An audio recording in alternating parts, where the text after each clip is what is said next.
Hey guys, I'm back again. So I just wanted to put the Zenfone 5 up against the new Moto G 2015 to see what the performance is like. The Zenfone 5 is actually a bit cheaper here than the Moto G, so I expect it to be worse in terms of the performance. However, I doubt it. And we can see here we are getting an Intel processor which is dual core. I think we're getting 2 gigs of RAM as well versus Snapdragon 400 with 1 gig of RAM in the Moto G.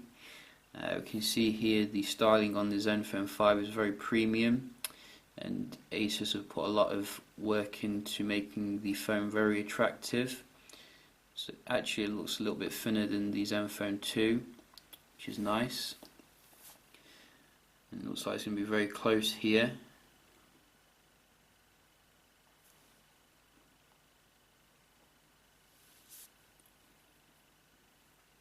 But the Zenfone did clinch it there for the boot up. We're still waiting. I say that a lot whenever the Moto G is in a video. Seem to be waiting a long time here. And we can see here we are running KitKat 4.4.2 on the Zenfone versus Lollipop 5.0.2 on the Moto, so maybe that will help the Moto a little bit.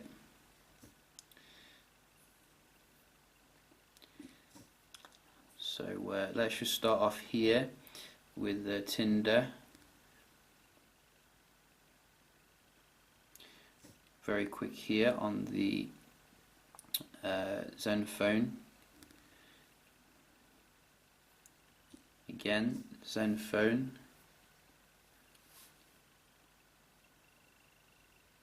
Moto there. So about 2-1.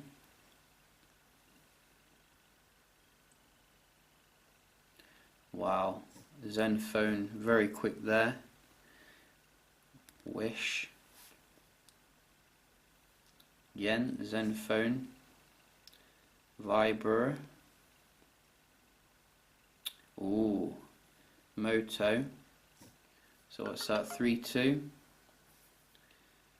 and what else we got here? So I'll look at some of the inbuilt apps, if I can find them. Can't seem to see the one I'm looking for. Forget that, in fact, let's just go for the Play Store here.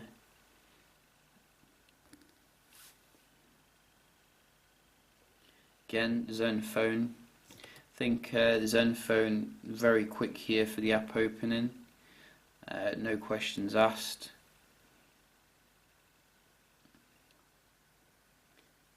About the same there.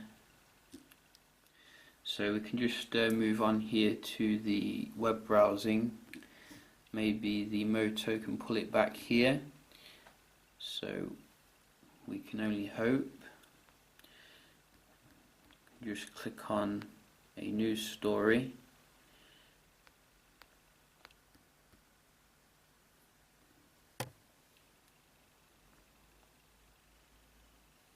So about the same there. Let's go back to the home page.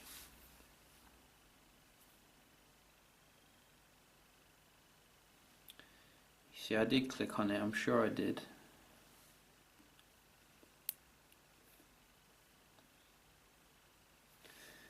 Let's try something else. GSM Arena.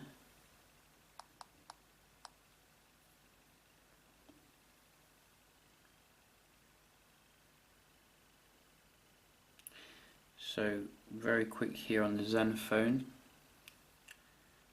Put the same there.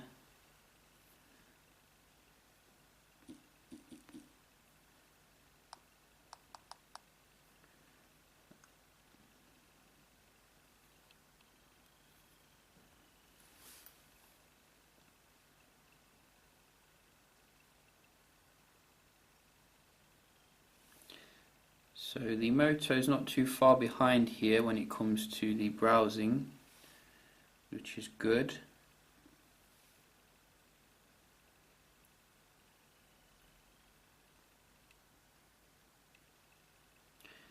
But the Zenfone still looks like it's a tad bit quicker here.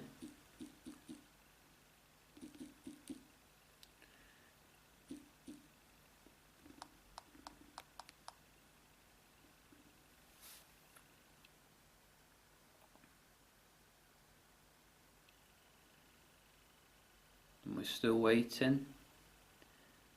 Wow, could have made myself a coffee then.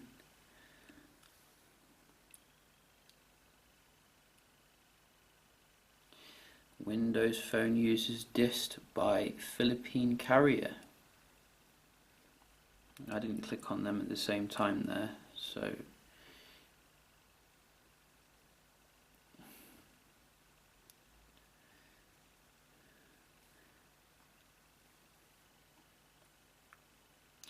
not much difference there, but I do think overall the Zenfone was clearly a little bit quicker on most things. So I'm going to give it to the Zenfone here, and we can just try some multitasking here, see how they handle it. eBay.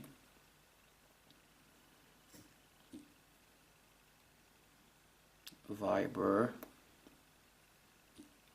So a big delay here on the Moto G, or reloading, and I guess that's to be expected. 1 gig of RAM here. I know devices with 3 gigs of RAM which struggle here with the multitasking, so I think the Moto G does an admirable job, but then again, give us 2 gigs of RAM for the next one, I think. So, you know, flawless victory here for the Zenfone when it comes to the multitasking.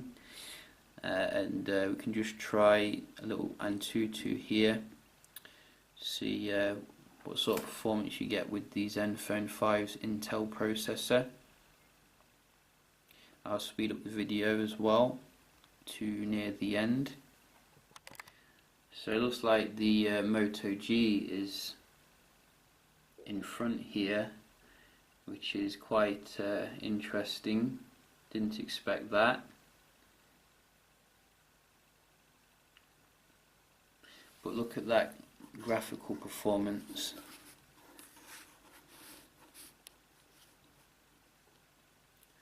In fact, I think the Zenfone is in front. What am I talking about? Wow, it can barely do this. 3.5 frames per second. Don't even bother trying multitask when gaming. Probably kill the device.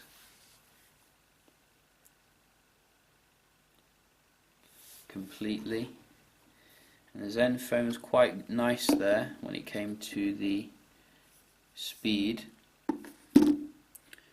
So you can see here, nice score of 23,000 versus 18,000 on the Moto, which puts it just below the Asus Zenfone 5 here, and that's interesting to note. So definitely, you know, for the next Moto G, I think Motorola needs to step up its game here. It's got some solid competition in the form of Asus, yeah, this has just been a quick little video looking at the speed of these two devices.